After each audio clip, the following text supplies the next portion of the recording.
that has recently been on my mind a lot. It's something that I have been reading and looking into for different reasons. And so I thought this will be very nice to talk about, especially because it's actually one of our most special and most central, one of our most important narratives, uh, kathas, stories in our tradition. Because Raghunath Das Goswami is one of the 6 Goswamis of Vrindavan, and Raghunath Das Goswami uh, exemplified, personified a certain quality of a devotee that Lord Chaitanya greatly appreciated. So we recently just had Gaur Purnima, and so this is also sort of following Lord Chaitanya's appearance, appreciating or remembering or glorifying his devotees. So I hope you all enjoy this. And initially, there's some text on these slides, but don't feel obliged to read everything. I will be speaking also. And so I will just get started here. Before starting, just very quickly, I'd like to say the prayers. Om Jnanam Timirandhasya Jnananjana Shalakaya Chakshurunmilitam Yena Tasmai Shri Gurave Namaha. Shri Chaitanya Manobhishtam Stapitam Yena Bhutale Swayam Rupa Kadamayam Dadati Swapadantikam. So before we discuss Chaitanya Charitamrita, there's always nice to recite one prayer, and you can repeat after me. Jaya Jaya Shri Chaitanya Jaya Nityananda. Jaya Jaya Shri Chaitanya Jaya Nityananda. Jaya Dvaita Chandra Jaya Gaura Bhakta Vrinda. Jaya Dvaita Chandra Jaya Gaura Bhakta Vrinda. So this verse here, the first one which I'm showing, this is like, you could say, the Paribhashya Sutra, the most essential verse of this entire chapter. It, you could say, summarizes, it clarifies the central message that this chapter in the Chaitanya Charitamrita wants to tell us, wants to give us. And Raghunath Das Goswami's life exemplifies this principle in addition to other very important principles, as we will see. The Lord teaches the world through his devotees. And so through the life of Raghunath Das Goswami, we learn so many lessons. And this is the central lesson that we learn from his life. Mahaprabhura Bhakta Ganera Vairagya Pradhana Yaha Dekhi Prita Hana Gaura Bhagavan. Translation: renunciation is the basic principle sustaining the lives of Sri Chaitanya Mahaprabhu's devotees. Seeing this renunciation, Sri Chaitanya Mahaprabhu, the Supreme Personality of Godhead, is extremely satisfied. Purport by His Divine Grace A.C. Bhaktivedanta Swami Srila Prabhupada Ki Jai. Anyone, whether an ordinary materialistic person or a pure devotee, can understand the behavior of Sri Chaitanya Mahaprabhu's devotees if he studies it minutely. One will thus find that the devotees of Sri Chaitanya Mahaprabhu are not at all attached to any kind of material enjoyment. They have completely given up sense enjoyment to engage fully in the service of Lord Shri Krishna and dedicate their lives and souls to serving Krishna without material desires. Because their devotional service is free from material desires, it is unimpeded by material circumstances. Although ordinary men have great difficulty understanding this attitude of the devotees, it is greatly appreciated by the Supreme Personality of Godhead, Lord Sri Chaitanya Mahaprabhu. So this is a very powerful verse and very powerful purport. And some of the words in this purport, I just want to bring our attention to them. And it's this sentence here. They have completely given up sense enjoyment to engage fully in the service of Lord Shri Krishna and dedicate their lives and souls to serving Krishna without material desires. Because their devotional service is free from material desires, it is unimpeded by material circumstances. And so, two very important principles that Srila Prabhupada here is mentioning is that the devotees of the Lord, a very genuine devotee of the Lord, dedicates their life and soul to serving Krishna. So they dedicate their entire life and soul. Love for Krishna is not a matter of intellectual curiosity or a matter of a weekend excursion, but it's their life and soul to serve Krishna, and without material desires. The second point here is that it is without material desires. So this is something actually that sounds easy. It sounds easy to apply. It's something very simple. But Prabhupada then defines what it means to serve Krishna with our life and soul without material desires. What it means is that if we truly don't have material desires, then our devotional service is unimpeded by material circumstances. So Prabhupada says this, because their devotional service is free from material desires, it is unimpeded by material circumstances. So Prabhupada said, or maybe one of his disciples said, I actually should not say Prabhupada said, because I don't clearly remember, but there are devotees who are fair weather devotees. They're devotees who are devotees when the weather is good. When things are good, then they're devotees of the Lord. But when the material circumstances change, there's some problem, or they, feel insulted, or they feel betrayed, or there's some conflict, or there's some material difficulty, then the devotional service decreases. But a devotee of the Lord, because they're free from material desires, their service is unimpeded by material circumstances. Of course, the nature of a devotee's service may change based upon the circumstance, and it should change. But it often does change. But the devotional service itself, the desire to serve the Lord and the activity of devotional service does not change based upon any material circumstance. So this is something that Prabhupada here makes a very clear point.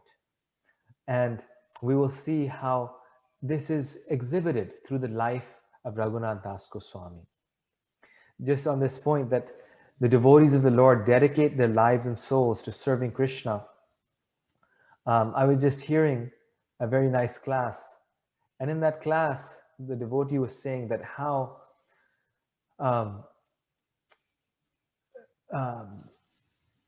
if you look at the very successful persons in this world, very famous, very, those people who are successful, like Martin Luther King, Mahatma Gandhi, like super successful people.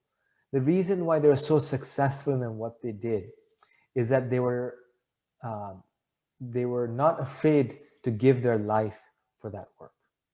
In other words, they were not afraid of dying in the process of executing or fulfilling that service, that activity. That service, be it to humanity, be it to their countrymen. But a person can truly do something wonderful when they have no fear in you could say, engaging their life in that work. So in the same way, this is the stage of devotion to the Lord, when one's entire life is in the service of the Lord, one is only one is willing to serve the Lord even at the risk of one's life. And that is, we see the qualities of the great souls. So now in the case of Raghunatha Goswami, which we will see, we take inspiration from his life, because It's not possible to imitate these great souls. Spiritual life does not manifest overnight, but we can take inspiration from their life so that we can dedicate our life to the service of the Lord. So Raghunath Das Goswami's life story, it begins um, at the home of a very wealthy business person. His parents were super wealthy. And during his family life, Raghunath Das Goswami met Sri Chaitanya Mahaprabhu at Shantipur.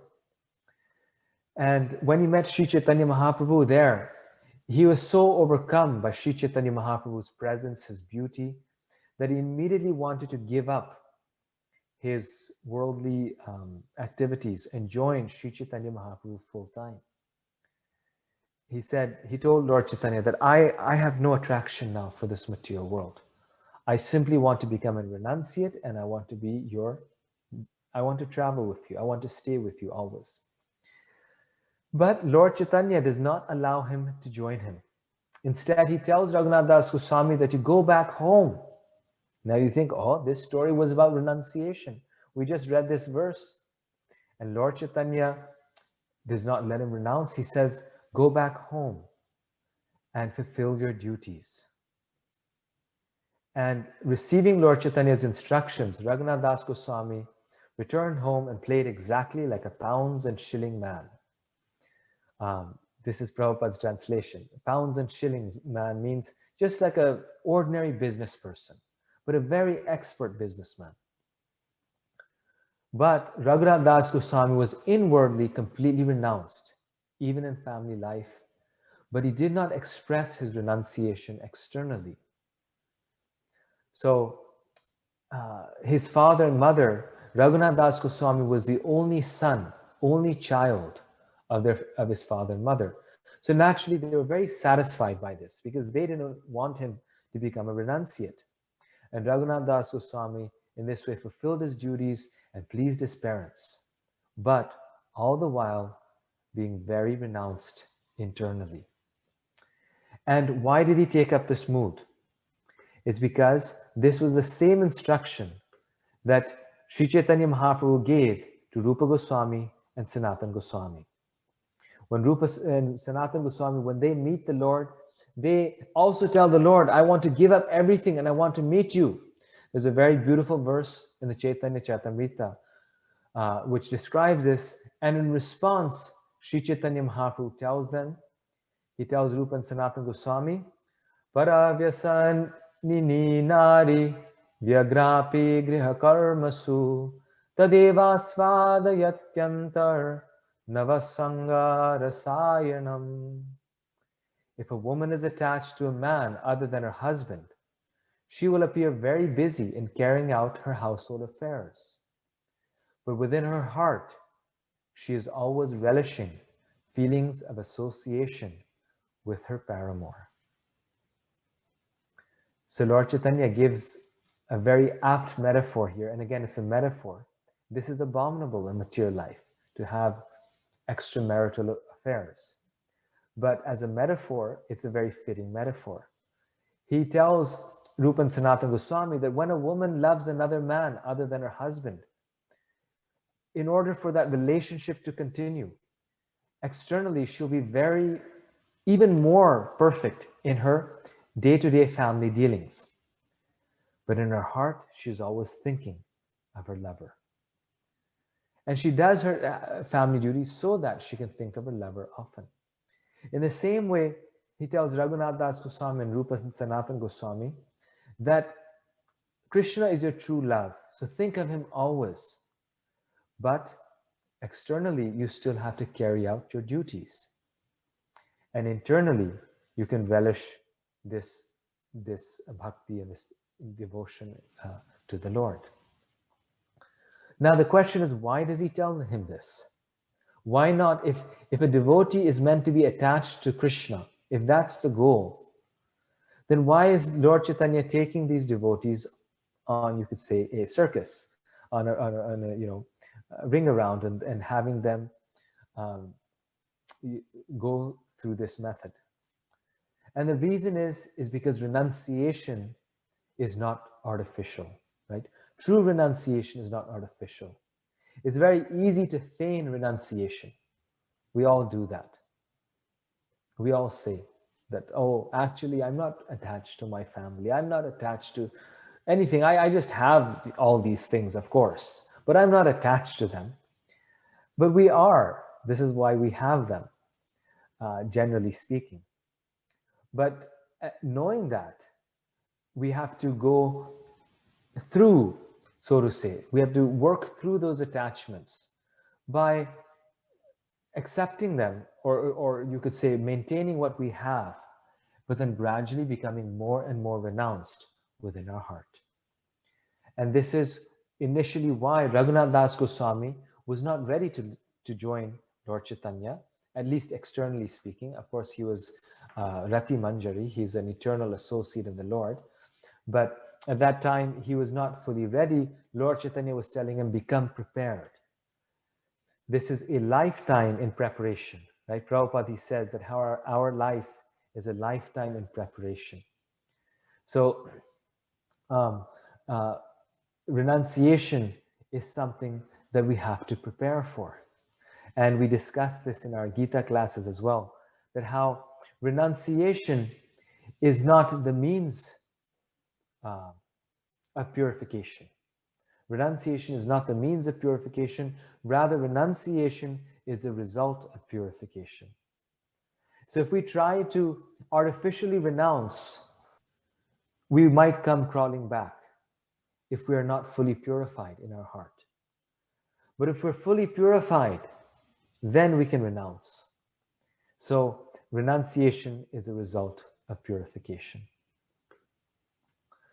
So just to give you an estimation of what Raghunath Das Goswami's riches were, he was the son of fabulously rich landlords who they actually owned an entire town. I'm not sure if it was the entire village of Krishnapur, but it was an entire area, they were owners of an entire town, like an entire subdivision, you could say. His families were millionaires in those days. Hussain Shah, the emperor of Bengal, leased the entire Saptagram district to Raghunath Das's father and brother for an annual rent of 12 lakh rupees. And from their business, Raghunath Das Goswami, his father and uncle, Govardhan and Hiranya, collected 2 million coins, of which they gave 1.2 million as tax to the government. So their annual income was 800,000 coins. Now you think, well, what coins were these? Well, with those coins, with one coin, a person could purchase 600 kgs of rice. So today with $1, how many pounds of rice can you purchase? Maybe half a pound if you're getting really low quality rice. So with that point in time, with one coin, you could get 600 kgs of rice, and their annual salary was 800,000 coins. So the Chaitanya Charitamrita describes that Raghunath Das Goswami's opulence was like that of Indra, and his wife was as beautiful as Indra's wife, Sachi. They also arranged a very beautiful marriage for him, and his wife was angelic, very, very beautiful. So he had everything that a person could desire in this world, everything. Yet, and this shows that how spiritual life, spiritual ecstasy supersedes any level of material pleasure. Raghunath Das Goswami was always trying to run away from home, but his father would always drag him back. And just to restrict his movement, his father had 10 men accompany Raghunath Das Goswami wherever he went. So wherever he went, there's always 10 people with him because Raghunath Das Goswami's father did not want him to leave home. And Raghunath Das was always trying to go to who? To Lord Chaitanya. Imagine the renunciation of Raghunath Das Goswami. Imagine the greatness of the beauty of the Lord, of the beauty of Lord Chaitanya. Imagine how wonderful Krishna is and how beautiful devotional service to the Lord and spiritual ecstasy and happiness is that even if one has all the wealth in the world, one that does not compare to spiritual pleasure, spiritual happiness. So he was always trying to bring Raghunatha Das Goswami back, and this became just about a daily affair, where Raghunatha Das Goswami would run away and his father would bring him back. E mate bare bare palaya dhariyane tobe tanra mata kahe tanra pita sane. This became almost a daily affair. Raghunatha would run away from home and his father would again bring him back. Then Raghunatha Das's mother spoke to his father as follows. So Raghunatha Das Goswami's mood of attraction to Lord Chaitanya was just like the mood of the gopis for Krishna. When Krishna would play his flute, then the gopis, they would be, stuck in their homes. They would be cooking, cleaning, taking care of their children, but they would drop everything. And although they were inhibited by their husbands, brothers, fathers, they would run towards Krishna. And that is the stage of pure devotion, right? When we have every reason not to worship Krishna, we have every reason not to chant, but yet we are worshiping Krishna, we are chanting Krishna's holy names, and we are loving Krishna. That is the stage of what Queen Kunti says, Gange Vaugham Udanmati. She prays to the Lord. Queen Kunti prays that let my attraction to you be like the attraction of the water of the river to the sea. When the river rushes towards the sea, the water is so strong, the current is so strong that nothing in the world can stop it. If you go up in the Himalayas at the source of the Ganges in Gangotri, then the Ganges rushes down so fiercely that nothing in the world can stop it. It's that eager to go towards the ocean. So in the same way, Queen Kunti prays to the Lord. She says that let my attraction to you be like that. That I don't have to force myself to think of you. I don't have to really focus on my chanting, but that my mind runs towards you. Everything else is there, but it cannot think of anything else other than yourself. And that is pure devotion. Right? That is the stage that we all aspire for. Many people, they say that, when you speak to them, even devotees, that, I don't have time. I don't have time. Therefore, I cannot chant. I don't have time. Therefore, I cannot read. I say this myself. I'm speaking here for myself, that I feel I don't have time. Therefore, I cannot read Chaitanya Charitamrita. But that is because of a lack of spiritual advancement. It's not that we don't have time, we don't have spiritual advancement. That is the problem. The time is never the problem. We all have the same amount of time. But due to a lack of attraction for Krishna, we don't go towards Krishna. All right? Prabodhananda Saraswati, in his book Vrindavan Mahimamrita, very wonderful book, he writes, he says that person who says that I will go to Vrindavan tomorrow, not today, but tomorrow, Prabodhananda Saraswati says, that person will never attain Vrindavan Dham. Why? Why is that? I mean, what's wrong with making a plan? Because if we say that I'll go tomorrow and not today, we have not reached the eagerness. We have not attained the eagerness to reach the Lord. Because still we can wait a day. And this may seem awkward. It may seem, well, how is this true? But imagine if today Gopal Govinda Prabhu or Ramachandra Prabhu, they told us that at ISKCON Bergen, they are giving $1 million. they're passing out $1 million to someone who comes. Then will any one of us on the call say, oh, no, I'll go tomorrow. I won't go today. I'll go tomorrow, right? I mean, I have so many things to do. I have to take care of my children, and I'll go tomorrow, not today. Will any of us say that? No, we won't say that. Because we know if I go tomorrow, someone might get it today. Or maybe that offer won't be there tomorrow. Maybe something came of them today. Maybe they took a bit too many gulab jamuns and they got intoxicated. And so now they're saying $3 million. No, we will say, I'm going to go today. I'm going to go right now. Because why? Because we understand the value of it. We understand how valuable $1 million is. Therefore, we will not wait until tomorrow to go. In the same way, if we actually understand the value of how wonderful Krishna is, how wonderful spiritual life is, we won't be able to wait until tomorrow. The reason we're able to wait is because we don't actually understand the value.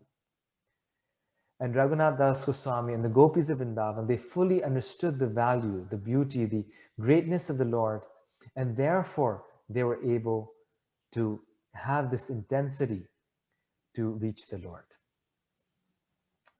And again, as a caveat, I would like to say that, of course, we cannot imitate this, because if we don't have that attraction, if we artificially renounce everything and leave home or go to Krishna, then we may displease Lord Chaitanya. Right? Lord Chaitanya's initial instruction to Raghunatha Das Goswami was, you go home, because he knew that he could go home. He was not on that stage. But then as love and separation, like Viraha Bhakti, as Raghunatha Das Goswami's devotion intensified and became more and more, his attraction increased towards the Lord, then he could not wait a single day.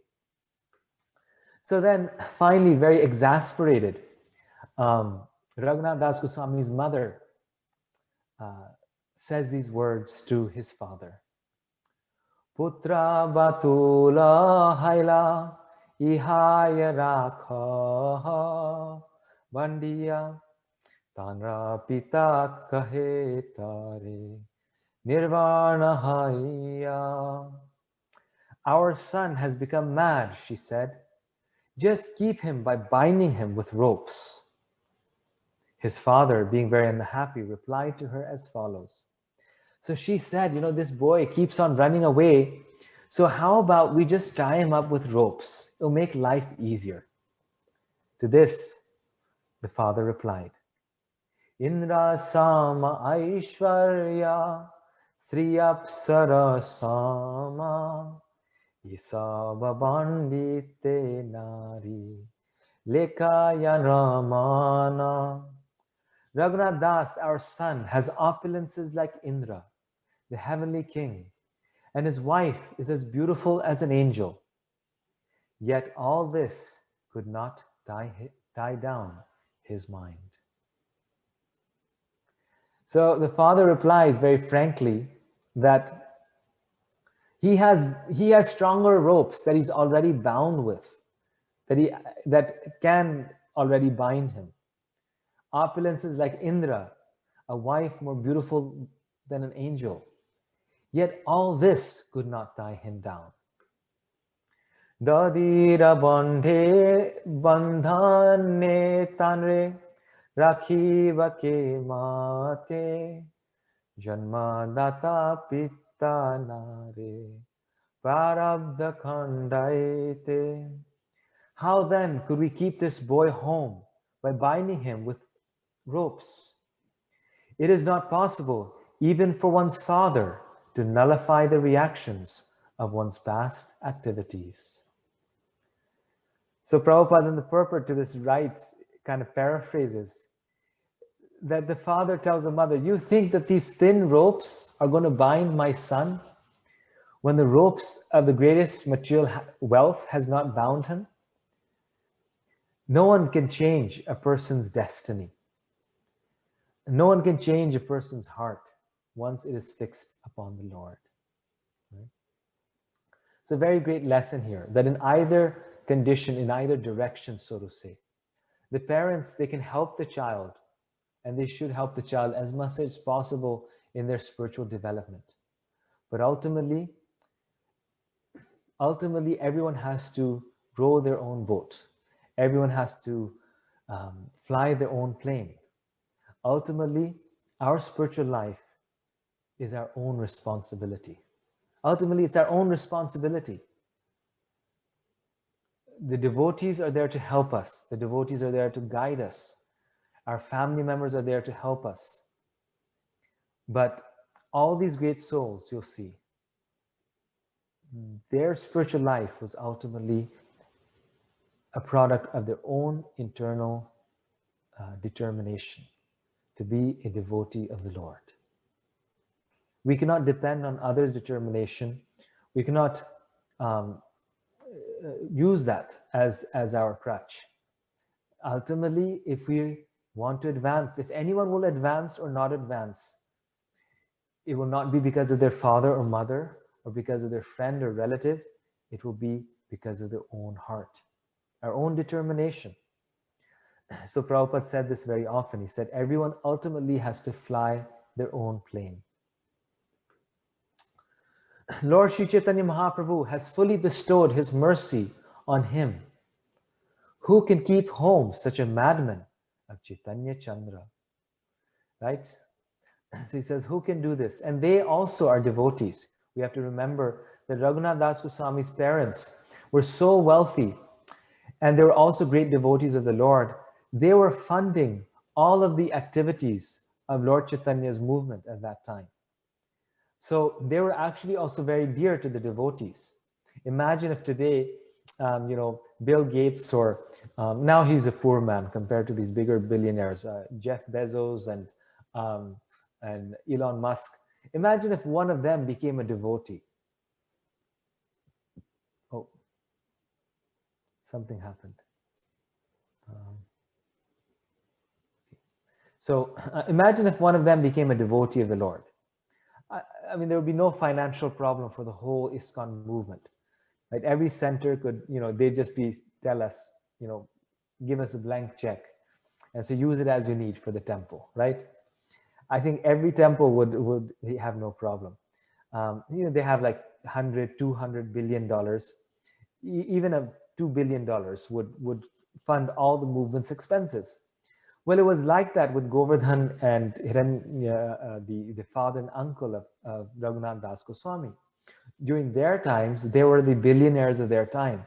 And they were funding all of Lord Chaitanya and Lord Nityananda Prabhu's activities.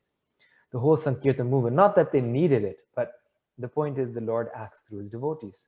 So they were also devotees, and Raghunatha Das Goswami was in the home of devotees. Yet, that was not enough. And we will see why. It was not enough to be a devotee at home, but he wanted to reach Lord Chaitanya Mahaprabhu. So he's unable to reach Lord Chaitanya. They won't let him go. But one time, Nityananda Prabhu comes to the nearby town of Panihati. And there, he's come with all of his associates. And Raghunatha Das Goswami this time goes through the front door, so to say, and goes directly to his parents and says, Nityananda Prabhu has come and he's so close by. I must go and see him, and you have to let me go. And so his parents relent. They agree, and they send Raghunatha Das Goswami, of course, with 10 men on his side so he cannot run away. And they allow him to go and see Lord Nityananda. And there he meets Lord Nityananda. When Lord Nityananda sees him from a distance, he tells him, you are just like a thief. I shall punish you. Prabhupada explains this, that why he's saying this, again, to teach the world. Raghunatha Das Goswami was a rich man. So Lord Nityananda was saying, you are a thief. Why? Because anyone in this world who has wealth and does not engage it in the service of the Lord, that person is a thief, because the wealth belongs to Krishna. So we may think, I'm a very honest person, never stole anything, and very successful. But if we have wealth that is not being used in the service of the Lord, we are a dishonest person, we are a thief. And Raghunatha Das Goswami is very pleased to hear this. And then Lord Nityananda gives him an instruction. He says, make a festival and feed all my associates yogurt and chipped rice. So then Raghunatha Das Goswami arranges for this, and he arranges for a huge festival with so many preparations and different types of chipped rice, with yogurt, with butter, with bananas. And there's this great festivity that takes place. And the ecstasy of this prasadam and the distribution is so great that although Lord Chaitanya is not present on the scene, he cannot resist coming to the scene. And so mystically, Lord Chaitanya also appears. And Lord Nityananda and Lord Chaitanya, they start to feed each other this chipped rice. And unknown to most of the people there, only a few who were very fortunate could see that Lord Chaitanya and Lord Nityananda were performing these pastimes. And this is actually a painting from that location. It's a very historic painting of this pastime. And so Lord Chaitanya and Nityananda went to the pot of every devotee. So they distributed this chipped rice. This is a very famous festival in pots. And Lord Chaitanya and Nityananda would go to every pot, take a morsel and shove it in. So Lord Chaitanya would shove it in Nityananda Prabhu's mouth, and Nityananda Prabhu would shove it into Lord Chaitanya's mouth. And in this way, they performed so many pastimes. Raghunatha Das Goswami arranged this festival so nicely, so with so much heart. With his heart and soul, he arranged this festival. And what was the result? Lord Nityananda became very, very pleased with him. And this shows the effect of devotional service. If we get some service, if we take up some service for the Lord, if we do it nicely, it's not just that, the devotees around us appreciate it, but doing one service nicely, a festival or something like this, the power of it is so great that Lord Nityananda himself, Lord Chaitanya, Lord Nityananda, may appear there and they may be very satisfied with our devotional service. So Lord Nityananda became very, very pleased. And as a result of that, he bestowed his mercy on Raghunatha Das Goswami. This is another painting of that festival, Lord Chaitanya and Lord Nityananda dancing in this way. After the festival was over, then Raghunatha Das Goswami goes to Lord Nityananda. And he never directly actually spoke to Nityananda Prabhu or Lord Chaitanya, except for very rare occasions, because he always felt incompetent to speak to them directly. So he would speak through a devotee. He would, tell his desire to a devotee, and that devotee would speak to the Lord. So Raghunatha Das Goswami says, I am the lowest of men, the most sinful, fallen and condemned. Nonetheless, I desire to attain shelter at the lotus feet of Sri Chaitanya Mahaprabhu. Every time I try to go away and give up my home relationships, my father and mother unfortunately kept me bound. Vamana haya chen yena chandak dhari bare chaya aneka yatna kainu tate khabu siddhanaya. Like a dwarf who wants to catch the moon, I have tried my best many times, but I have never been successful. So beautiful. No one can attain the shelter of Sri Chaitanya Mahaprabhu without your mercy. This is to Lord Nityananda. But if you are merciful, even the lowest of men can attain shelter at his lotus feet. Although I am unfit and greatly afraid to submit this plea, I nevertheless request you, sir, to be especially merciful toward me by granting me shelter at the lotus feet of Sri Chaitanya Mahaprabhu.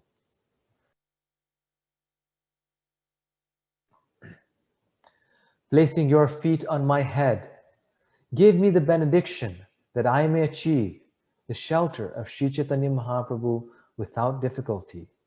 I pray for this benediction.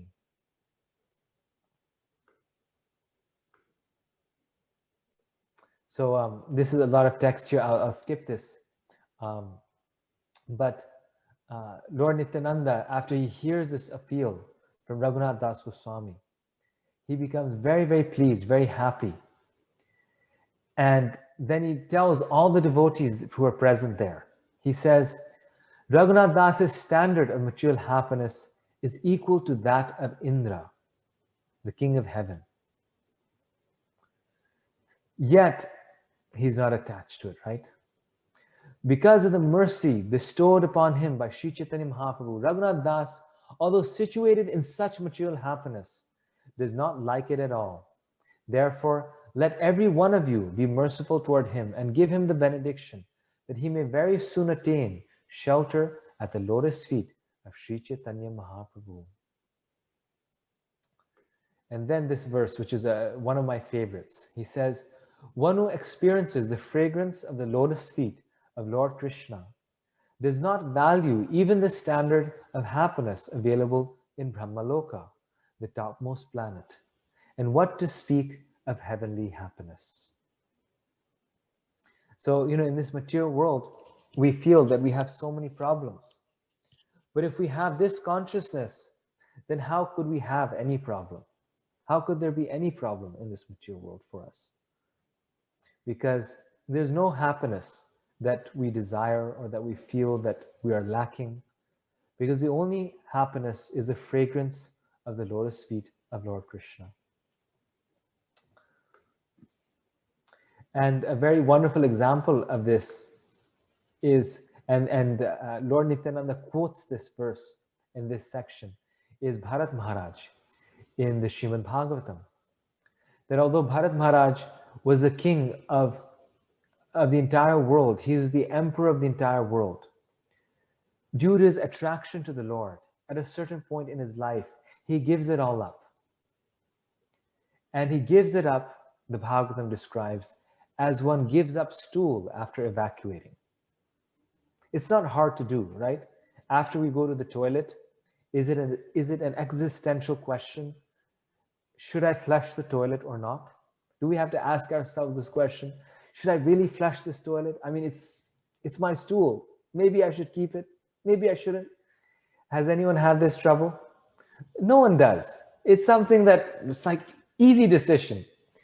So again, their renunciation was very natural. It also shows that how great it is, but it's also natural. Like they're not forcing themselves to give up things. Rather, like the Gita says, because they have experienced the higher taste, chapter 4, right? Many of you are preparing for this exam. Because they've experienced the higher taste, it's very easy to give up the lower taste. So because they have experienced the fragrance of the lotus feet of Krishna, they don't have any difficulty in giving up all the material pleasures that they have, all the material so-called pleasures that they have. Such was the greatness of His Majesty. In the same way, Raghunath Das Goswami was just like Bharat Maharaj. Bharat Maharaj was such a great king that the entire India is named after him. That's why it's called Bharat Varsha. It's not named after Krishna, it's not named after Arjuna, it's not named after, of course, even not to say that the point is that the Lord wants to glorify his devotees. And Bharat Maharaj, although we know at the very end he had some attachment, but he was such a great devotee of the Lord that the name of the land became Bharat Varsha. So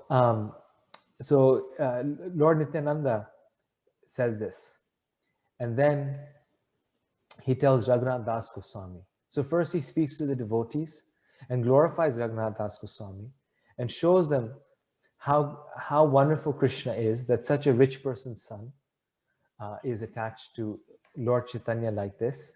And then he speaks to Raghunath Das Goswami. My dear Raghunath Das, he said, since you arranged the feast on the bank of the Ganges, Sri Chaitanya Mahaprabhu came here just to show you his mercy.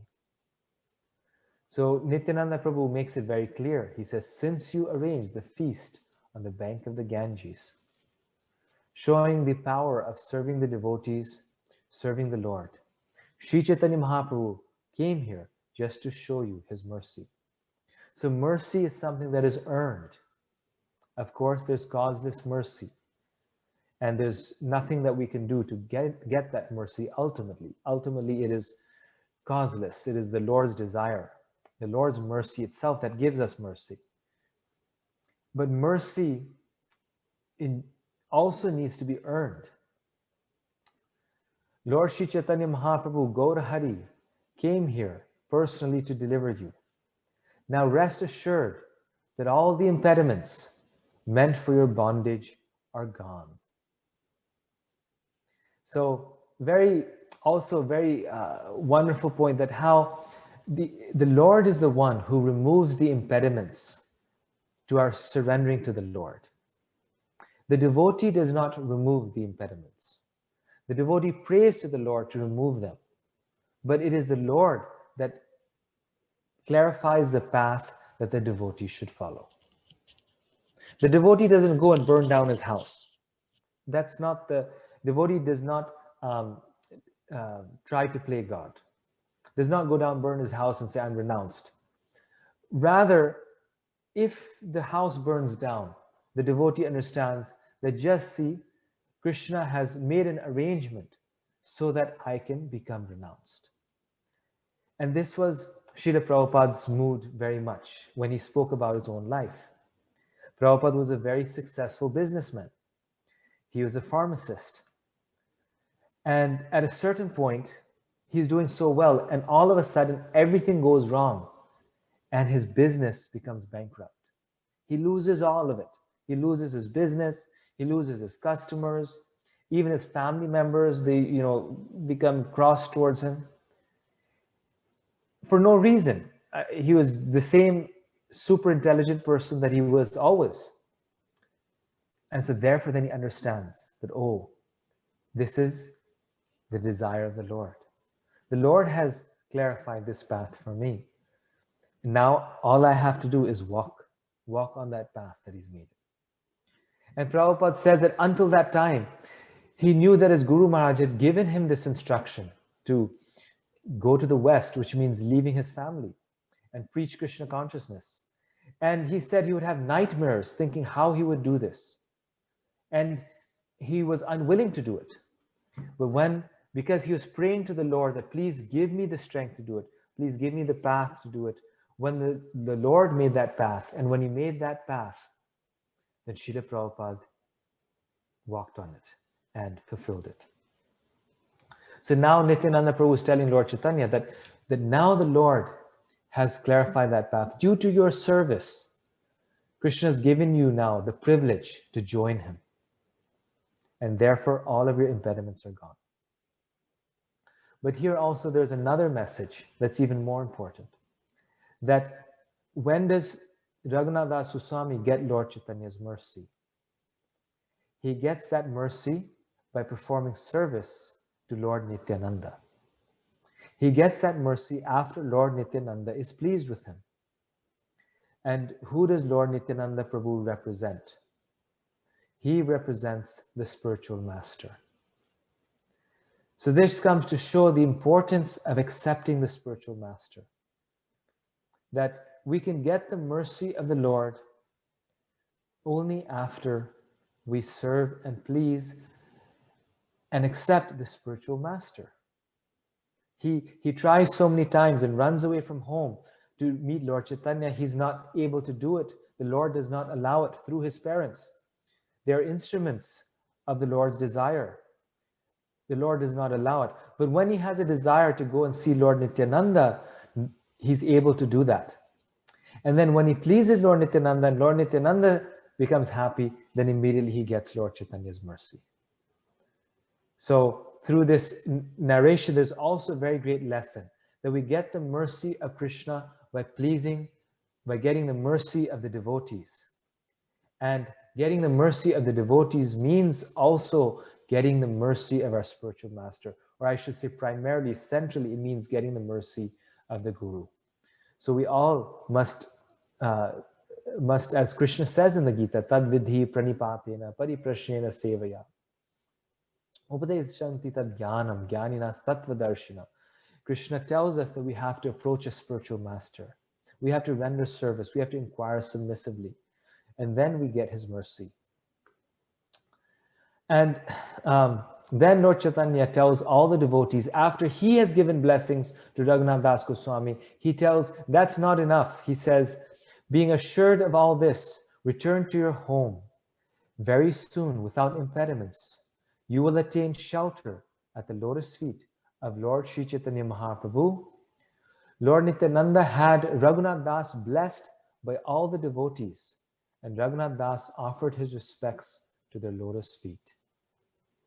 So after that, Lord Nityananda had all the devotees bless Raghunath Das Goswami one by one, because he knew that it's only by their blessings that Raghunath Das would get this great mercy, this great benediction of having Lord Chaitanya's direct association. And this is a theme in the Chaitanya Charitamrita, the theme of the power of blessings. That blessings of the devotees are very, very powerful. And we need to seek, Prabhupada says, the heartfelt blessings of the devotees. So there's one thing to go and say, Prabhuji, please bless me. Prabhuji, please bless me. Or like people do in Indian temples, they go and touch the feet of all the sadhus to get their blessings. And that is very good. But deep blessings, or you could say heartfelt blessings, come when the devotee is actually pleased with us. We do something for the devotee that pleases the devotee, and they truly feel, this is a nice devotee. And when they feel that, then that blessings is powerful, more powerful than any number of the regular blessings. So we should look forward to opportunities like this, where we can please a great devotee of the Lord and get that blessing. Or we can please any devotee of the Lord. We can help a devotee in need or some difficulty, and in this way get their heartfelt blessings. And in this way, our you could say heap of devotional credit continues to increase, and one day the Lord directly appears before us. So the power of blessings is very important. And Raghunath Das Goswami received all the blessings of the devotees, and then he was able to see the Lord. So then very soon, finally, so Raghunath Das Goswami then goes back home, and then he finds, as predicted by Lord Nityananda, he finds a very amazing opportunity to escape from home. And when he finds that opportunity, he travels day and night. He does not eat or sleep because his mind is so fixed on the Lord. He would, eat some leaves or something, and gradually he covered the distance, and finally he reaches Jagannath Puri. And there, Raghunath Das Goswami, he meets Lord Chaitanya at Jagannath Puri. And there, when Lord Chaitanya meets him, he tells Raghunath Das Goswami, Prabhu kahe Krishna kripa balishta sabahaite tomare khadila vishaya vishta gharta haite. Lord Sri Chaitanya Mahaprabhu said, the mercy of Lord Krishna is stronger than anything else. Therefore the Lord has delivered you from the ditch of materialistic life, which is like a hole in which one passes stool. My dear Raghunath Das, your father and his elder brother are just like worms in stool in the ditch of material enjoyment. For the great disease of the prison, for the great disease of the poison of material enjoyment is what they consider happiness. So then Lord Chaitanya tells Raghunath Das Goswami sort of some very strong words about material enjoyment, which we can understand. But then he also says some strong words regarding his father and elder brother who are stopping him from coming to the Lord. And this is very interesting, and this is the last point that I'll make, and then we'll end. I know time is up. Is that, remember, his father and his uncle were performing service to the devotees. They were funding all their programs and all these things. But here we see that Lord Chaitanya is not pleased with them. Although they were devotees and they're supporting his mission, he was not pleased with them. Why do you think that's the case? He was not pleased with them because although they were devotees and they knew the greatness of Lord Chaitanya, they were stopping Raghunath Das Goswami from coming to Lord Chaitanya. And that was not correct on their part. When someone wants to reach the Lord, we should not stop them. We should encourage them on that path. And they were thinking of their own benefit, that this is my only son. Let me keep them home. Let me keep him home. Let me, who will take care of us in our old age? And, that's a genuine concern. And that should be a concern of every son or daughter. Who will take care of my parents? But when it comes to the Lord, then we cannot think in that way. When it comes to Krishna, then we cannot think in that way. So that was one reason why Lord Chaitanya was not pleased with them. A second reason why he was not pleased is because although they were devotees of the Lord and they were donating great amounts, but Prabhupada explains that they were devotees who were devoted to the Lord because they wanted, as a result of that devotion, to improve their material situation.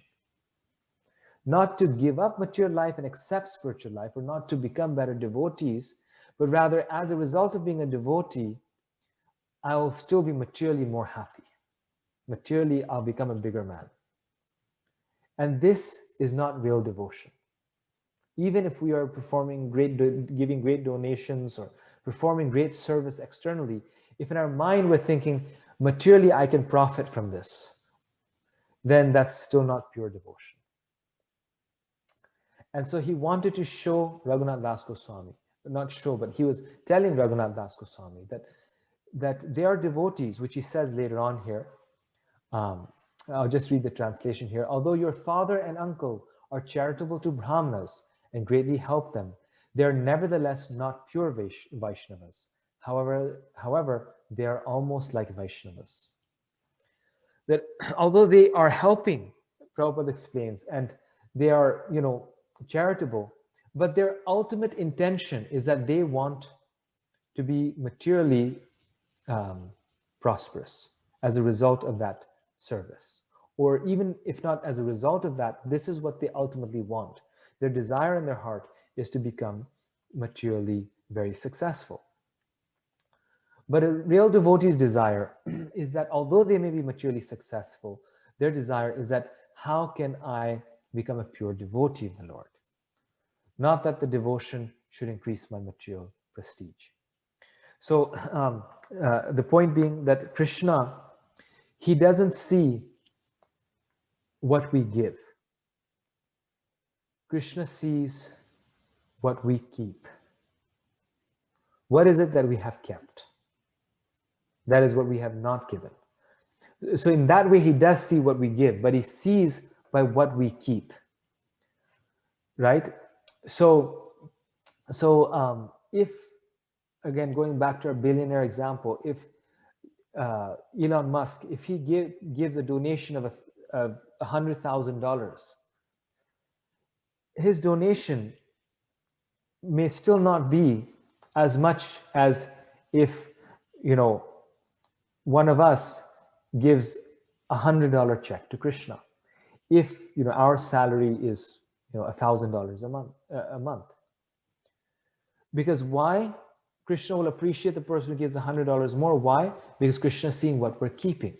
This person only has $1,000, and from that 1,000, they gave Krishna 100.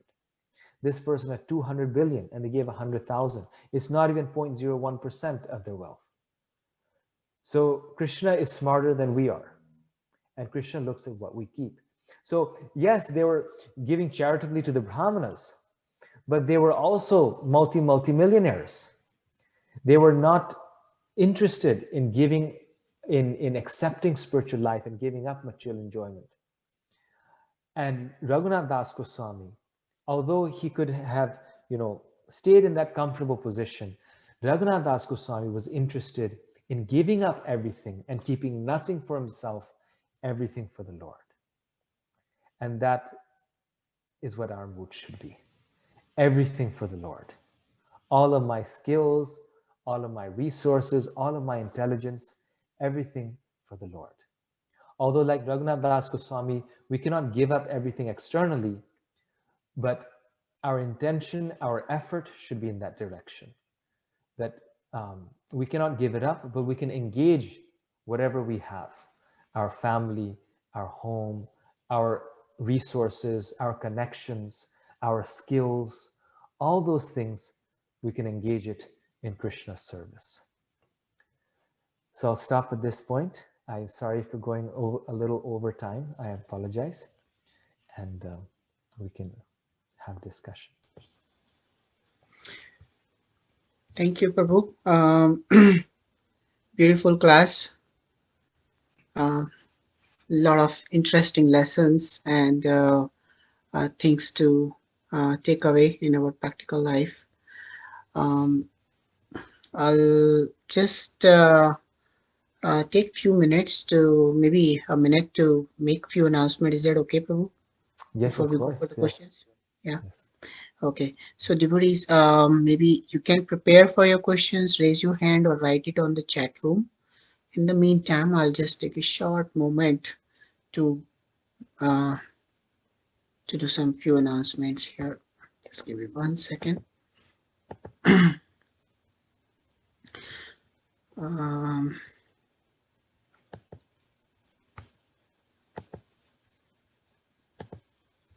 so first thing is the programs what we do at ISKCON Bergen. So like we do the Sunday program and we have the Wednesday Sangha program. The next Wednesday Sangha program is Grace Chetan Charan Prabhu is coming up and on the same Zoom, April 14, 8:30 to 10. And this Wednesday program, we have been doing it even before the pandemic started. So it has been very popular program and with the pandemic, actually, it improved our reachability to the global preachers and really, really very, very helpful in getting the exposure from so many realized devotees. So don't miss this wonderful event coming up on Wednesday. And we also do the community building process through various programs. Like Thursday, we do the storytelling session for the kids, 8:30 to 9, and Bhakti Bridge program on Fridays, 7:30. You can be connected with any of the, we have like many Bhakti Bridge programs going on here, so you can join that.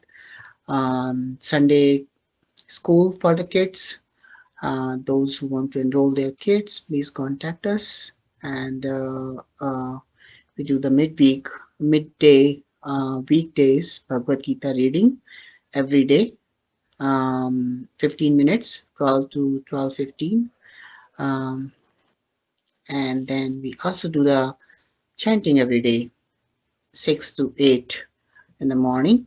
And we also invite devotees who wants to lead the chanting for half an hour session.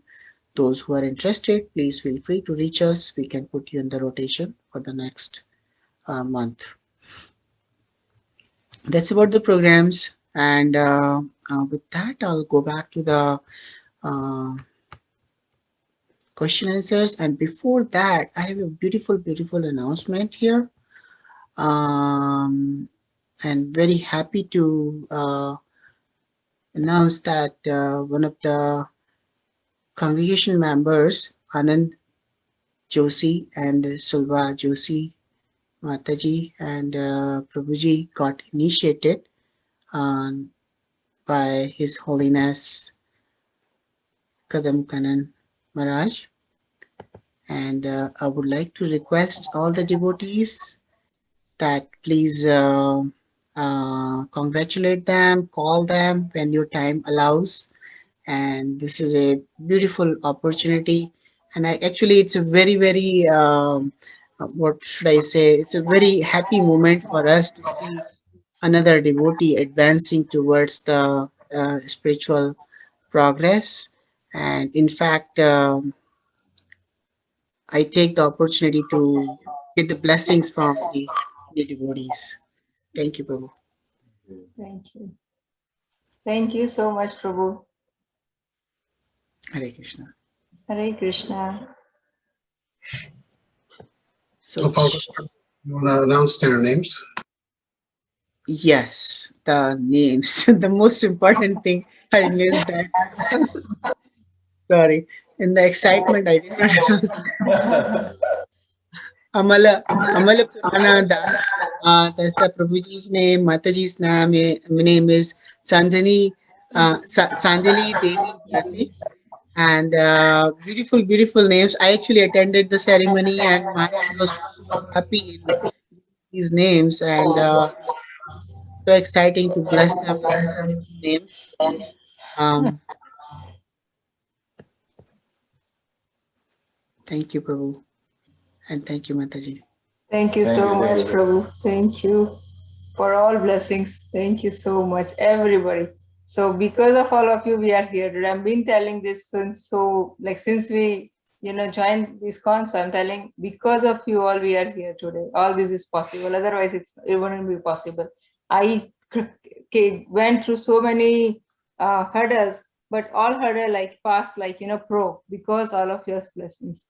Thank you. Keep Thank you. showering the blessings. Hare Krishna. Hare Krishna. Hare Had it Krishna. been had it been a temple program, then we would have been like meeting there, and then a lot of celebration would be there. But that's okay. All right. So Yeah, everything is pending. We'll do it. We have to. certainly, yeah. Thank you. All right. So let's go back to the question answers. Let me see the devotees. There are a few raised hands, as well as I think in the chat room also a few things going on. Um, okay. So first question coming from Abhay Krishna Prabhu. Hare Krishna Prabhuji, thank you for the wonderful class. I mean, it was so insightful. So Prabhuji, I had a question regarding when you were referring to like based on what we can give up based on our own capacity. So let's say even after acquiring, when everything belongs to Krishna, if Krishna is giving something to us, it is for us to give back. So let's say we are trying to give a certain donation and we don't do it regarding saying, oh, this is yours, Krishna, but rather saying, oh, this is mine, I'm giving it to you. So if we go with that mindset and we continue with going like with that mindset, how can that harm our spiritual life, and how can we get rid of that mindset so we can say that this is for you, Krishna, this is yours anyways, I'm just returning it to you. So how can we develop that mindset? So that's my question. That's a nice question. Thank you. So, our philosophy is achintya bheda bheda, which is kind of we believe in contradictions, paradoxes, oneness and differences. So on one hand, that Lakshmi is Krishna's because everything comes from Krishna. But on the other hand, that money, that Lakshmi is yours because it's by Krishna's arrangement, it's been put under your care and you have control over those funds at that time. So it is yours. So Krishna is pleased when we take something that belongs to us and we give it to Krishna. Just like Prabhupada gives the example of a child and the parent. The small child buys everything with the father's money, the mother's money, the parents' money. So, but the child is given some money by the father. He goes to the store and he buys, a candy. And then if he comes back home and gives that candy to his father, father feels, oh, so happy he's given it to me. Because the child has the option of just eating it himself or giving it to the father. You see, that option, that freedom is there with the child, even though the candy from the start begins to begin with belongs to the child. It's a fact, it belongs to the father, sorry, to begin with. But still, because the child has control over it at that time, the child can eat it himself or give it to the father. So the highest realization is, like you're saying, that the fact that everything belongs to the Lord, it's already the Lord's. What can I give? Everything that I have, I'm going to give, because everything is already the Lord's. I can't really give anything. That is the highest realization, but that's really not much different from the realization that I should give to the Lord, because the practical reality is that decision is in our hands. So Krishna is looking at our sacrifice again. Krishna is not looking at the money, Krishna is looking at the sacrifice. A person who has $100 and gives 50 has given a greater sacrifice for the Lord than the person who has $1,000 and they're giving $200. Right? So Krishna sees what we keep, not what we give. Thank you so much, Prabhuji. That was a very wonderful answer. Thank you. Hare Krishna. Thank you. Okay, thank you, Abhay. And Randy, Vikram, have a question? Go ahead. Hare Krishna. Hare Krishna, Prabhu. I always really enjoy hearing you tell pastimes, so thank you. Anyways, so this is a point that comes up frequently. I know we've talked about it in our Bhakti Shastri classes, but you saying that the devotee does not remove the impediments, but the Lord does. I feel like sometimes it could be easy to fall into a mindset of just falling back and letting Krishna take care of it then, so we could recognize, a devotee might recognize that there's a problem, but then not put in the effort to fix it themselves and to see how they can work to fix that, not only for themselves, but also for Krishna.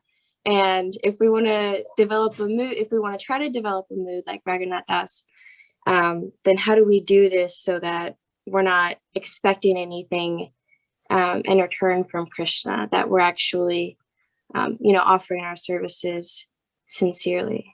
If that makes sense. That's a very good question. Very good point.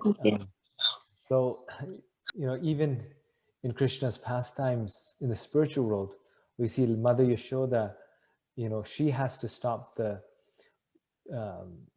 milk from boiling over in the pot. She is continuously anxious for Krishna and trying to remove impediments in Krishna's, you could say, pleasure. Although there would be no impediment, but she has that mood. So you bring up a very good point, that there's both aspects to it. Some impediments that are within our power to remove, the devotee will remove them out of the devotee's desire to serve the Lord. The devotee will, maybe throw out the television from the house, a very practical thing, to remove this impediment that wastes our time. Well, now it's not so much television, people are on the internet all the time. So maybe, there's something else. So we make those efforts. But certain impediments that we cannot remove, those the devotee waits for Krishna to remove them. So in the case of Raghunatha Goswami, in the culture that it was at that time, even if you were over 18, it didn't mean you could, just walk off from home and there was, a court system there. No, his parents were clearly in control. And if they didn't let him go, he could not go, because the, workers were following the parents. So therefore, it was an impediment that he could not remove without, you could say, becoming physical, and maybe, you know, without doing something that would be very against his nature, or not feasible really. And so for those things, he waited for the Lord to do that. So it's similar in our case, like, you know, major things like, you know, taking the renounced order of life. In the case of Srila Prabhupada, you have family, you have children. When should you leave them? When should you become renounced? Maybe a question a devotee has later in life. So Krishna makes an arrangement to make it clear when's the right time. Similarly, sometimes a change in service or a change in job or something like this. Krishna will give a signal, and the devotee says, okay, now Krishna's given a signal, now I'll act on it. So we see both things, and the only way we can really know is by becoming Krishna conscious ourselves. Like, for example, in the case of Srila Prabhupada, right, he translates the entire Bhagavad Gita, and then it gets lost.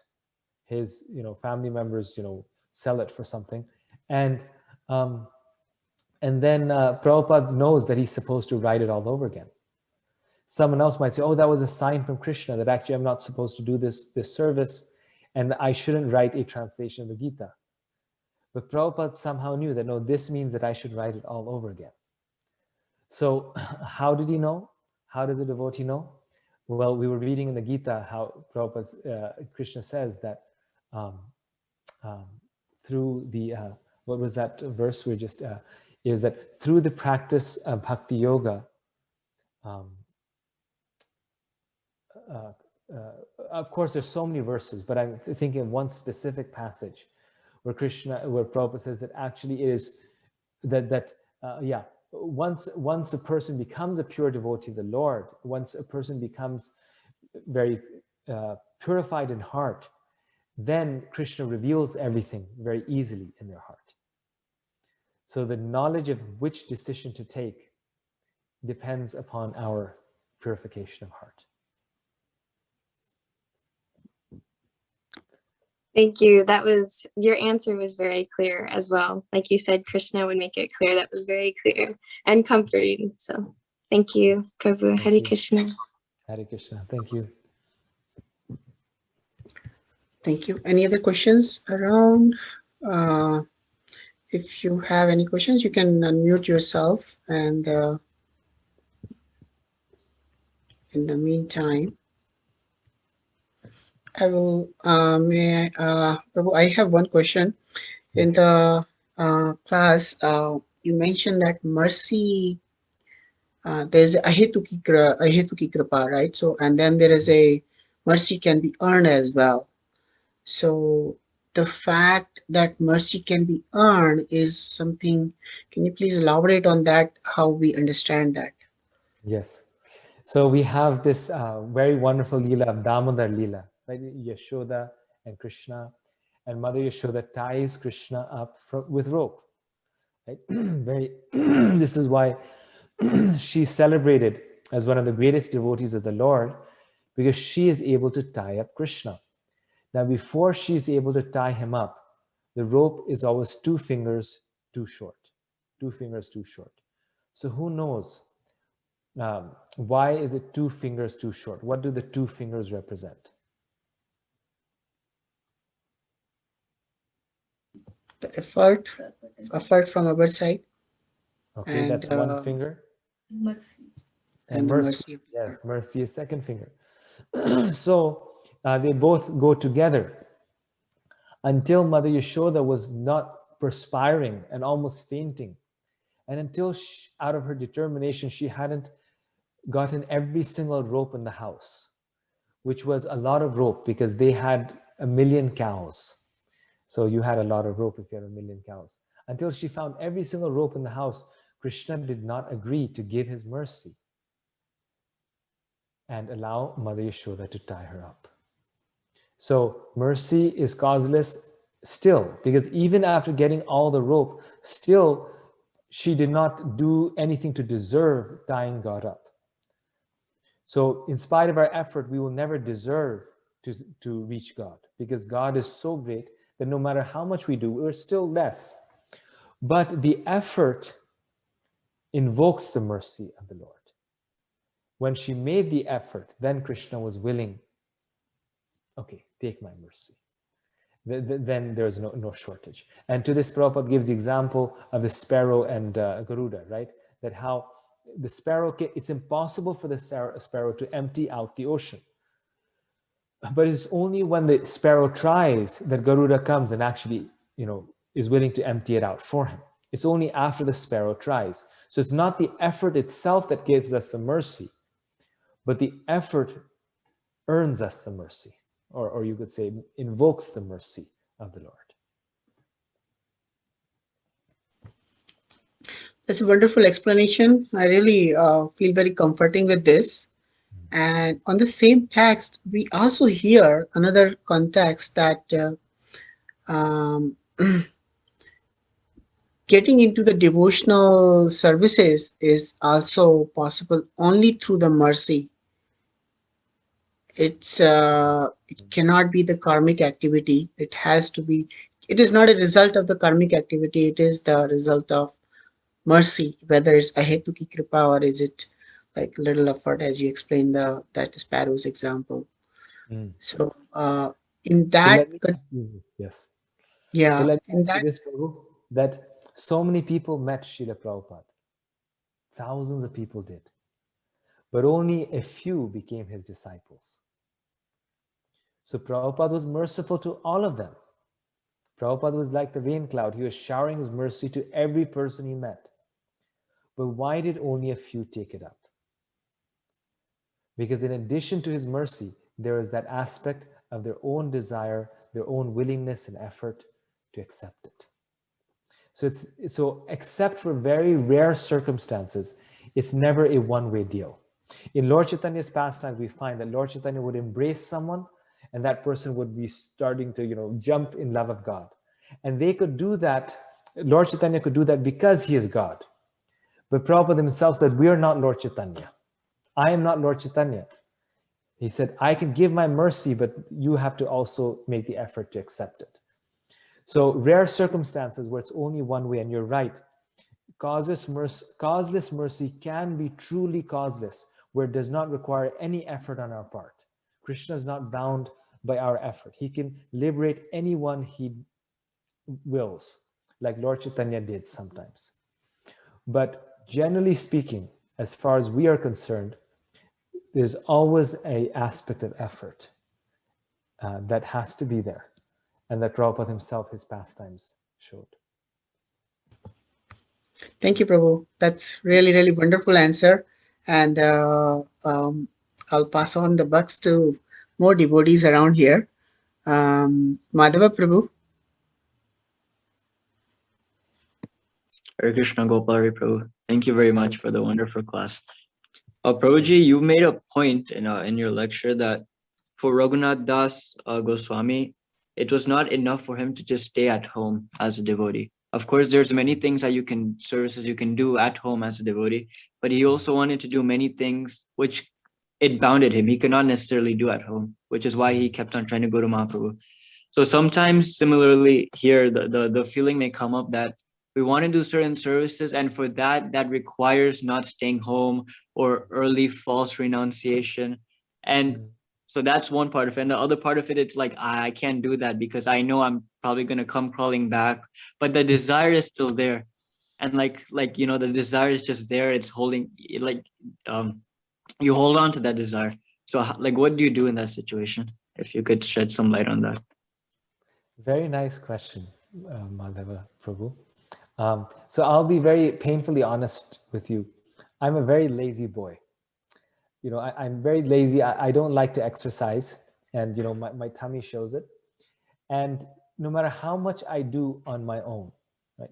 I'll make a schedule. I'm going to do, I don't know, what do they call it? Burpees, right? 50 burpees a day, and every single day I'll do it. No, on the fourth day, it'll be gone. It'll be lost. But I've noticed that if I have a teacher, if I join some group, then I can do it without fail. Because of that relationship and that atmosphere and that association, something that is clearly impossible for me becomes possible. The same thing that I could never do just by joining a group, now every single day I can do it. So, and this is again an example. So I'm just giving an analogy, so to say. So the same thing is about our spiritual life. It depends upon what are our goals in spiritual life. If a person wants to pursue the path of renunciation, which is a full-time life of dedication to the service of the Lord, it is virtually impossible to do it at home. One cannot be at home and serve Krishna full-time and be like, a sannyasi and just, their whole life is giving Krishna, preaching Krishna, or a brahmachari, doing that. One can serve the Lord, but that level of intensity or dedication will not be there. That doesn't mean we cannot be a pure devotee of the Lord. Most of Lord Chaitanya's associates were actually householders, and they were pure devotees. But the contribution that we can make will be more if we're full-time. It's natural. If I don't have, a baby at home that's crying and I have to care for, or, money to earn, house to fix or whatnot, so many things in household life, there's just no time, right? I didn't understand this before I got married. I was like, why do people have trouble finishing their 16 rounds? It's so easy. It's so easy. And then once I got married, it got a little more difficult. And once I had kids, then I was like, oh, no wonder these householders would come to my Guru Maharaj and ask him, Maharaj, how do I find time to chant my rounds? It's like, no wonder they would say that, because now it's really difficult. It's like, it's the biggest, if I do that, I know, oh, wow, I did it. So the reality is that there is less time to serve the Lord directly, to serve others directly, so to say. Not exactly serve the Lord, because serving your children is also serving the Lord, but to sacrifice one's life to spread Krishna consciousness is more difficult as a householder. And Krishna is pleased when we make that sacrifice. It is a greater sacrifice, generally speaking. Generally speaking, it is a greater sacrifice to give up that very great pleasure in this material world, which is the family pleasure, and to serve Krishna full time. And there's a special blessing. Like, I believe it's in the Gita, no, it's in the Bhagavatam. It says, Krishna says that the brahmacharis, they reside in my heart.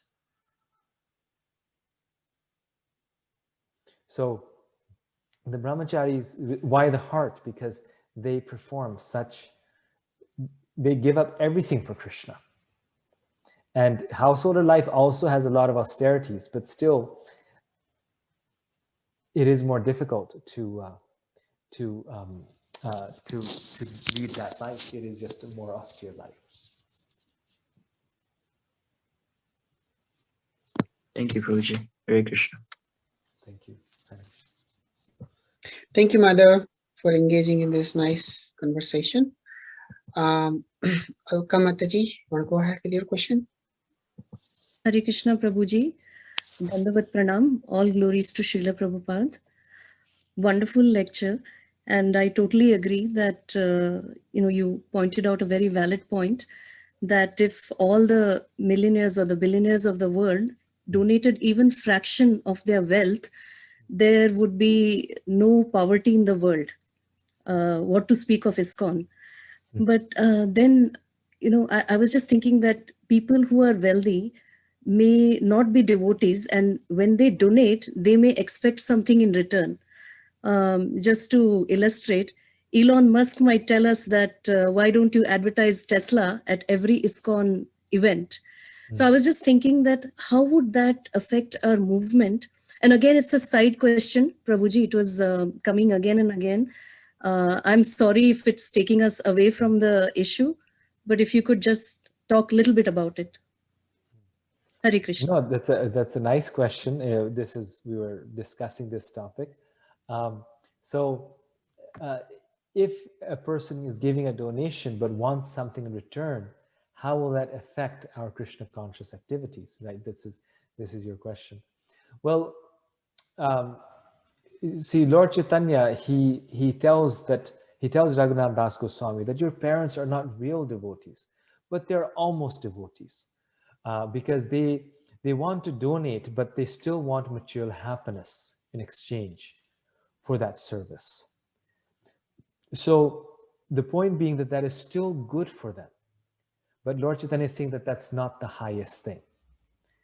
And your specific example, your example is a specific example of this general point, that doing devotional service and wanting material prosperity or just, material, wanting the material in exchange for it or as a result of it is something that is not pure devotional service. It's not something that is fully satisfying to Krishna. So that's still good for us. It helps us advance. And certainly Raghunath Das Goswami's parents were making a lot of advancement in spiritual life. Therefore, they had a son like Raghunath Das Goswami, right? So any service to the Lord never goes in vain. And Krishna is eternally grateful for it because Krishna will give us a blessing due to even the slightest desire of wanting to serve him, even if it's mixed with material motivations. But that doesn't change the goal. The goal is that our devotion has to be fully purified. Right? So we may be wherever we are, but we should be clear about the goal. The goal is pure devotion, which is anya bilashita shunyam, no ulterior motive. So Elon Musk saying this is him donating with an ulterior motive, with another motive. But pure bhakti is anya vilashita shunyam, no ulterior motive, just for Krishna. There's no motivation. Thank you, Prabhuji, for once again reminding us of that. Hare Krishna. Thank you. Hare Krishna. Thank you. Thank you, Alkamataji. Prabhu, we have few minutes. Do you have few minutes? Yes. Jayadupti Mataji, go ahead. Hare Krishna, Prabhuji. Dandavat Pranam. Jai Srila Prabhupada. Prabhuji, Krishna. I have Hare Krishna. I have follow-up question. Devotional service we should not do for material benefit, right? So I want to know, if someone is doing devotional service, and we are like, I will say myself, I should not judge if someone is doing devotional service, are they doing for material benefit, prestige, or truly they are doing for self-realization, for renunciation. How can we identify that, even for myself? Yeah. Yes. This is a very nice question, Mataji. Actually, sorry, in general, devotees here, you might notice that I was a little distracted just a few minutes because for some reason on the street, there's some noise, which is not normal. Something happening in the neighborhood, someone shouting or something. So I was just concerned there, got disturbed. So this is a very nice question. Your question is, how can we tell the difference if we're doing devotional service for material things or we're doing it for the purification of our heart? Is that your question, or did I miss something? That's it. Okay. So the way that we can test this is actually the very first verse that I showed, which I know it was a lot. I think I probably shared a bit too many verses. It's hard to remember, but I'll just share it very quickly here. And because it really is the answer to your question. Here. Sorry. This one here.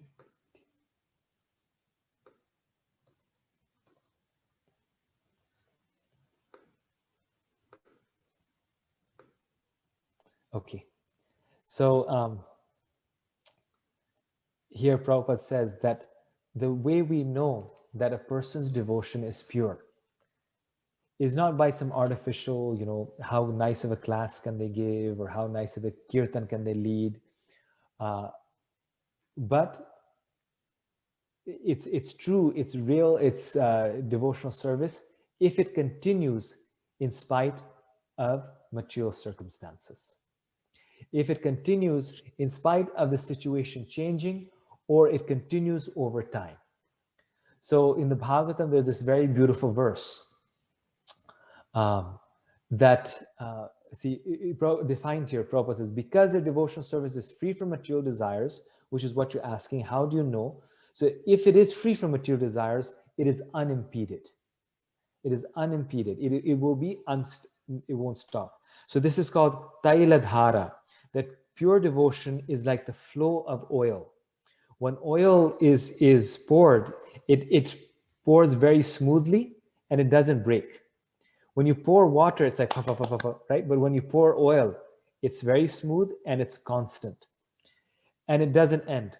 So there's this beautiful verse in the Bhagavatam, Tate nukampam shushamikshimano, where Lord Brahma tells Krishna that those who continue their devotional service throughout their life, at the end of their life, liberation becomes their rightful claim. And he adds one more thing, that those who continue their devotional service in spite of material difficulties, in spite of material problems, they become pure. So in this, their spiritual world becomes their rightful claim. So Prabhupada says that we cannot, there's no way to feign pure devotion to Krishna. If it's not real devotion, Prabhupada says after a few weeks it'll go away. That person will come, they'll do the service, after a few weeks it'll go away. But if the person is still sticking around, that means their devotion is of a pure intent. Because that's the only way we can stick around. Because ultimately there will be some problem, some difficulty in our service. We will not be respected for it. We will not be appreciated for it. We will not be recognized for it. But if we're still continuing, that means we're doing it for Krishna. So it's the test is actually very tangible. Yeah. Go ahead. Thank you so much, Prabhuji. Very nice. Thank you. Yes. The process of devotional service is such that we just have to keep on doing it. Because if our motivation is not completely pure, Krishna will put something in the way that either we have to purify our motivation or we have to give up the devotional service. It has to be one or the two. And so if we don't give it up, that means we have to purify our motivation. Of course, this doesn't mean that we don't try. We ourselves also have to conscientiously try to speak with our mind and purify our motivations. This doesn't also necessarily mean that just because someone's around, they're a pure devotee. But it does say a lot. And you see that devotees who have been in the movement 30, 40 years, they are experiencing the fruits of their bhakti. Because Prabhupada said this movement is like a bag of rocks that are all with sharp edges. And if you stay inside this movement, eventually those rocks become very soft and our heart softens. Thank you so much, Mr. Prabhuji. Thank you. Hare Krishna. Hare Krishna. Thank you, Prabhu. That was a beautiful, beautiful answer. Like, you just hit the nail in the head. Really, really, very nice. Thank you so much for wonderful explanation. I'm just trying now. I'll replay the video probably. You did a very nice answer and so many things to learn from that. It just reminds me of the rivers of wisdom we are reading, determination topic nowadays in Bhakti Vriksha program. And in that, this question came up and so nicely associated. Thank you so much. Shraddha Mataji has a question. Please go ahead, Mataji. And let's try to keep it short, Mataji. Okay. Hare Krishna, Prabhu. Thank you for a wonderful class. So the topic that we are discussing, doing charity, and it should be from our side also, there should not be any motivation. But most of the times, or I should say almost every time, when we read Ekadashi stories or there are Ashtakams, they always end with Falashruti. Mm. And very rarely I've heard, especially in Ekadasi stories, that okay, you will get prema for God, or it's like you'll get the benefit of 10 million Yes. Ashwamedha Yes. Yagya and things like that. Yes. So how shall we understand that? Should we say that this is just to get people started with that thing, at least come into the process, and by sticking to the process, ultimately those desires will go away? Because we know our acharyas also say that at least get started with the path of bhakti. Like we saw in the case of Trumal Maharaj, he had some worldly intentions, but the moment he tasted bhakti, it all went away. So do we think it like that, or how should we perceive that? Yes, I think that is the correct way to approach it, because I think it's in the Bhagavatam itself, or it's somewhere in Prabhupada's books, that those Falashrutis are there to attract. They have no other purpose other than to attract the minds of those who are not fully pure devotees, who are not complete pure devotees. Because the devotee does not do it for the phala. The devotee does it for the pleasure of the Lord. Also, they show the power of the process. You know, they increase our faith. Look how potent this is. This is a true story. There's a section in the Prithu Maharaj where the chapter on Prithu Maharaj is very wonderful. Prithu Maharaj in the fourth canto of the Bhagavatam. And at the end, it says that anyone who reads this chapter will get a child. They'll get a son. And this is because Prithu Maharaj was a great king and great devotee of the Lord, Satyavesha Avatar, actually incarnation of the Lord in that way, and gives such deep instructions in bhakti, devotional life.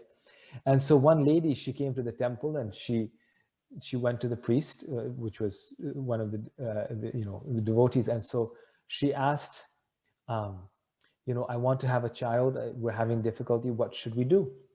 So now we as ISKCON devotees, we don't get into this stuff, right? It's not, we don't do bhakti for this stuff. But she was like, look, I come to the temple. I'm asking you, what can I do to get a child? And I want a child. So I told her that you can read this section of the Bhagavatam, the section on Prithu Maharaj. And because at the end it says this. So she read it, and she read it very devoutly. And about 6 months later, she came and she was pregnant. And then she had a child, she had a son. So the fact is that she was very sincere, very eager to have a child. And that was her utmost prayer to the Lord. But then as a result of that, she read the Bhagavatam. And then, after some time, she was also chanting. She started chanting. And then somehow she did not continue as a devotee. Today, I don't think she's a practicing devotee. But she started chanting as a result of that reading of the Bhagavatam. Because Prabhupada's verses and purports are so powerful, the spiritual message. So this is exactly it, that someone went for it for the phala shruti, but in the process of pursuing that phala, they got the Bhagavatam spiritual message. Thank you so much, Prabhu. Thank you for concern. Hare Krishna. Hare Krishna. Thank you, Shraddha Mataji. Thank you so much. Now I'll transfer control to Ramchand Prabhu. He has a question. Hare Krishna. Hare Krishna, Prabhu. Thank you so much for taking the time to be with us today and enlightening us. Very happy to see all the Bhakti Shastri students of yours asking questions. I was wondering, will you be giving any bonus points to them? Because a lot of them have still not asked any question yet. So, well, the bonus points, Prabhu, are your blessings. So if you bless them, they'll do very well. well, if you don't give bonus points, I'll give them a bonus point for asking a question. I'll give them extra minutes to complete the exam, being their proctor next week. Anyway, thank you very much. It was a wonderful class and very nicely to the point answers. Just want to make that comment. I think Rukmati has a question. Thank you, Prabhu. Hare Krishna, Prabhuji. Please accept my humble obeisances. All glories to Srila Prabhupada. Prabhuji, like, why is that the brahmacharis or grahastas or the sannyasis, like the austerity level of austerities is different, but the destination is the same? So how and they go back home, back to Godhead? And even for grahastas, there is a chance that they can also go back home, back to Godhead. So I'm just trying to understand. Yes. So actually, I will answer your question, but that reminded me of a very, very amazing, very sweet story with Srila Prabhupada. One time, a devotee, Prabhupada was going to so many temples and devotees and all these things. And one time, there was a very sincere devotee, and he knew that Srila Prabhupada, he had been told that Srila Prabhupada wanted him to serve as the president of the temple. And, because he was such a sincere devotee, obviously that's why Prabhupada wanted him to be the president. And for that reason also, he didn't want to be the president. Because, when we're in, the fact is that in terms of material estimation, being a president or leader is something very nice, very wonderful. But from a spiritual point of view, and even from the material point of view, being a president is a lot of work. It's just a lot of work. I'm sure Ramachandra Prabhu can confirm this, and it's a lot of headache.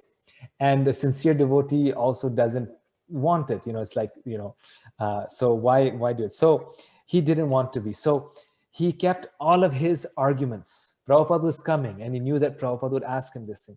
So he prepared all of his arguments as to why he would not be a president. So when Prabhupada asks, this is my reason 1, reason 2, reason 3, and he had a family and he had small kids, and and he was struggling with his job, and so he had the whole thing listed. So then finally Prabhupada came, and he was called to Prabhupada's room, and he went, remember, all prepared.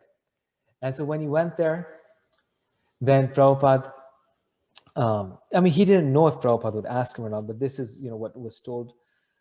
So when he goes there, then Prabhupada meets him and, greets him, and he greets, like this. And then Prabhupada says, I have one request for you. I thought, oh, here it comes. Prabhupada's going to ask. He says, I have one request for you. Prabhupada said, I want you to take sannyas. And the man is shocked. He's like, oh, I thought I was sincere, but not so sincere. And he said, Prabhupada, there's no way I can do this. I have small children. Prabhupada said, don't worry, Krishna will take care of them. And he says, no, Prabhupada, I cannot take sannyas. I just got married. My wife is young. But said, don't worry. It'll all work out. You take sannyas. And he says, Prabhupada, no matter, I cannot do this. Whatever else you say, I'll do it. You just tell me I cannot do this. Whatever else you say, I can do it. And Prabhupada said, okay, you become president. You be temple president. And then the man was completely floored. The devotee was, said, oh, okay, this is Prabhupada's instruction. He had to accept it. So, and actually now this story does answer your question. So actually I was wrong. It clearly answers your question. That Prabhupada, this disciple, devotee went to him and said, Prabhupada, I can do anything else. I cannot take sannyas. Prabhupada says, okay, be president. And then, then he accepted, and he did, and he was president, and he was a very good president. So the point being that this is why the sannyas ashram in our movement and in the history of Vedic culture is given so much respect. Because most of us can do everything, but we cannot be a celibate monk. We cannot take the life of a monk. And the hardest part of the life of the monk is not even the physical side, it is the mental side, the mental loneliness, the fact that you know that there's no one there in the world for you. Only God is there. Ultimately, when push comes to shove, people will care for their families, they won't care for you. And therefore, it is a very big sacrifice. And as householders, myself, I'm a householder, we have to always remind ourselves of this. That sometimes like, well, I'm also a devotee, you know, why should I give respect to the sannyasis? I'm also dedicated my life to Krishna. Why should I, you know, respect the brahmacharis? But they have accepted a more difficult life. And at the same time, the sannyasis and the brahmacharis, if they start thinking, I'm better than this other person, I'm better than the grahasthas, then they will fall down out of pride. So that is, the renunciate can also fall because of pride. So they will fall if that's the problem. So, so they remind themselves that, no, I have to be humble and remember that just because I'm renounced doesn't mean I get Krishna. This is the first step, or this is an important step or a very powerful step. But ultimately, Krishna needs our pure devotion, our pure bhakti. And so therefore, that is thing. So now, your final part of the question was, well, why then do they get the same end? It's because ultimately the test is our devotion to the Lord, our pure devotion. So sannyas is an exhibition. Renunciation is an exhibition of that pure devotion. And most of the time, generally speaking, a person will have more devotion if they're willing to give up that, take that difficult step.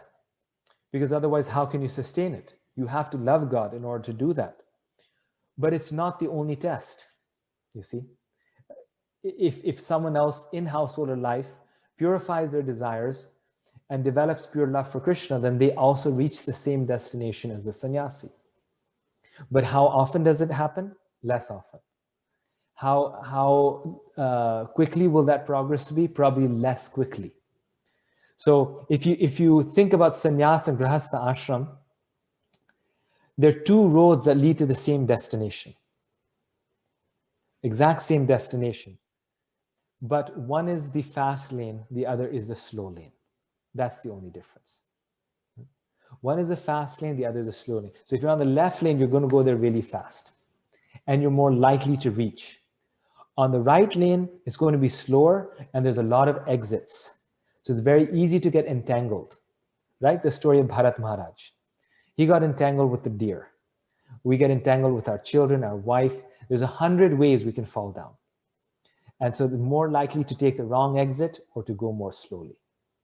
But if we're determined and if we lead our life according to the rules and regulations of Grihastha Ashram, slowly but surely, we could reach the destination.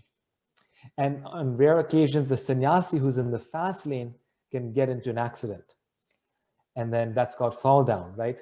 Then they have a detour and then they have to take the slow lane again and come back again. So an important part of this also is our nature. So some people are more suited for renounced life and they serve Krishna better in that ashram. Others are more suited for family life. So it has to do with our nature. At the same time, it also has to do with sacrifice and the speed of progress.